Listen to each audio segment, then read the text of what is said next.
언젠가 내가 아주 작은 새싹으로 피어나 이제 막 움직이기 시작했을 때 나는 깨달았다.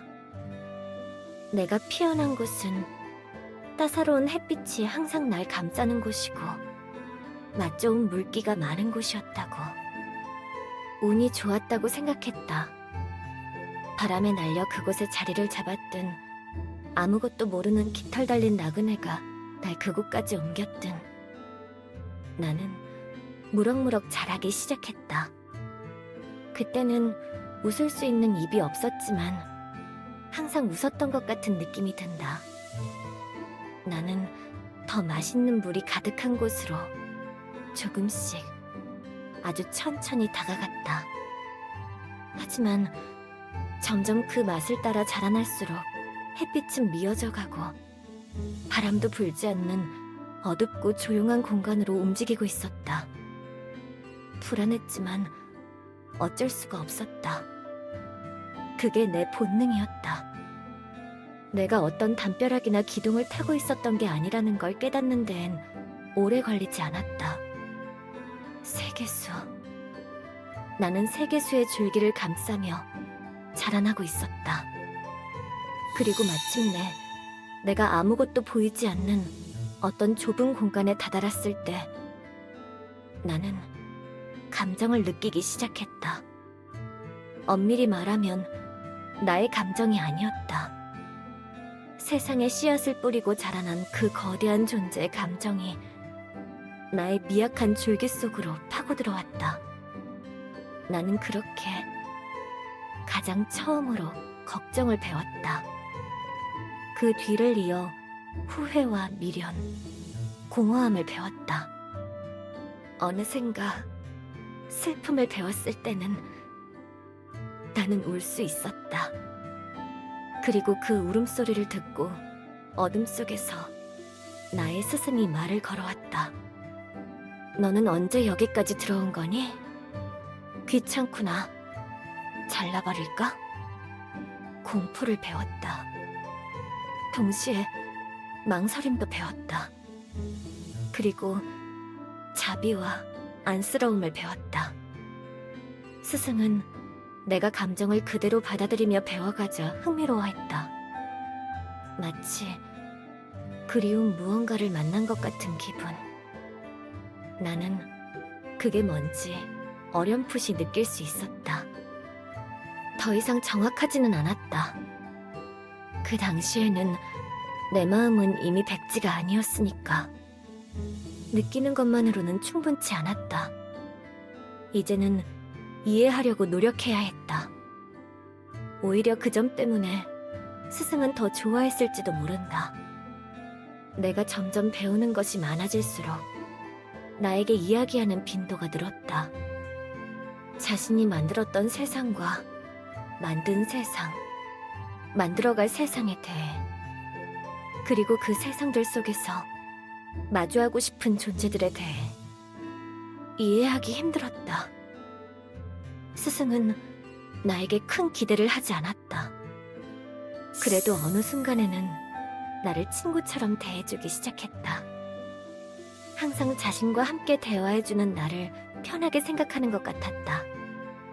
하지만 그 순간은 영원하지 않았다. 스승은 시간이 지나며 날 지겨워하기 시작했고 스스로를 고립시킨 외로움이 스승을 점점 약하게 만들었다. 그럴 때마다 걱정과 미련, 후회는 점점 강해졌다. 나는 스승을 이해할 수 있었다. 가장 처음 내가 배우고 공명했던 감정이었기 때문에. 점점 그런 상태가 지속될수록 신경질을 부리면서 말실수하는 때가 많아졌다. 꿋꿋하게 지켜오던 자신의 비밀 같은 이야기들을 자기도 모르게 털어놓기 시작했다. 무언가를 만드는 힘은 저주라고 했다. 그걸 통제하는 것이 힘들다고. 원하지도 않는 것을 만들고 싶지 않지만 멈출 수 없다고. 모든 시작과 결과에 괴로워했다. 예전에는 그래도 날 막아주거나 혼내줄 친구가 있었는데 지금은 없어. 너는 나에게 그렇게 해주지 않을 거니? 쓸모없기는. 상처 입었다. 그래도 이해할 수 있었다. 자기가 뱉은 말에 가장 큰 상처를 입은 건 스승 자신이라는 게 느껴졌다.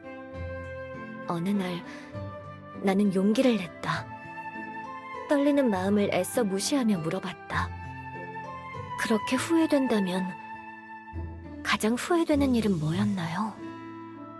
스승은 한참을 고민했다. 하루, 일주일, 한 달. 요정들이 하나둘 모여 마을을 세우고 정령들이 산을 깎아낼 때까지 침묵하며 100년이 지났을 때 세계수는 나에게 답을 주었다. 후회되지 않는 일은 없어. 그래도 하나, 아니 7가지 일이 가장 후회되는 것 같아. 그 표정들을 잊을 수가 없어. 그러려던 게 아닌데. 그러려던 게 아닌데.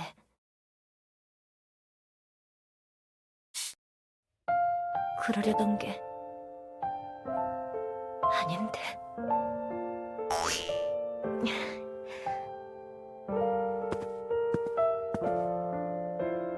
미안.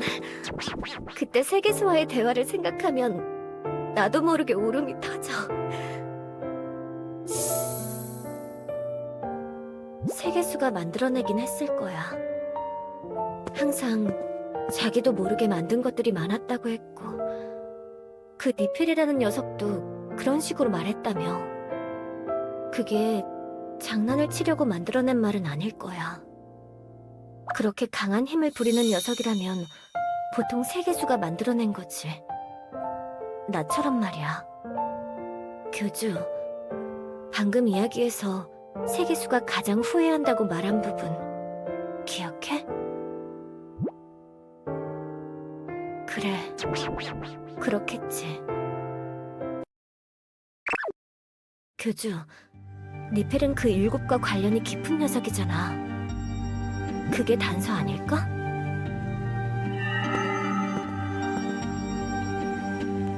니펠은 세계수 혼자 만들어낸 녀석이 아니야. 죽음이라는 인간의 관념에서 태어난 녀석이라고. 나나 세계수 자신보다 교주가 제일 잘 알고 있을 확률이 높아. 그렇다면 그거대로일 거야. 평범한 인간이 알고 있는 지식 안에서 이해 가능한 그런 녀석일 거라고. 세계수도 세계수에게 처음 죽음을 가르쳐준 인간도 너와 똑같았을 거란 말이야. 내가 세계수에게 들은 이야기도 있지만 제대로 모르는 것처럼 교주 너도 똑같이 알고는 있지만 제대로 이해하지 못하는 게 있는 거겠지. 일단 니펠은 그렇게 복잡한 녀석이 아닐 수도 있어. 아마 그 녀석 자신도 자기에 대해 잘 모르는 상태일걸? 모두가 그랬잖아. 조안도, 벨라도, 우로스도, 심지어는 최근에 싸웠던 그 리리아까지. 나도 처음엔 똑같이 몰랐어. 지금도 사실 완전히 이해하기 힘들고.